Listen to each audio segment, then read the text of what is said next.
గోధుమ పిండి ఎట్లా, ఇవి కూడా తింటారా అని ఒక అమ్మ నన్ను అడిగింది. మేము తింటాము. మన ఇంట్లో సరిపడా సరుకులు లేనప్పుడు, చేతిలో అసలు టైమే లేనప్పుడు 10 నిమిషాల్లో చిటికీలో అయిపోయే రెసిపీ ఈ గోధుమ పిండి అట్టు.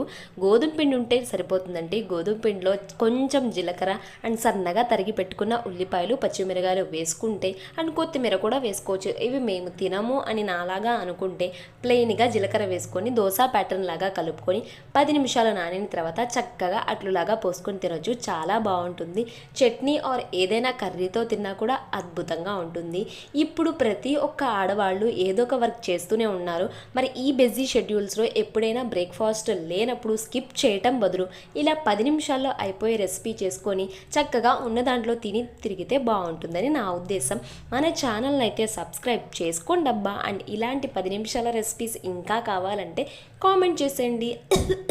విపరీతమైన దగ్గు జలుబు ఏదైనా హోమ్ రెమెడీస్ ఉంటే చెప్పరు తగ్గటానికి. Bye bye.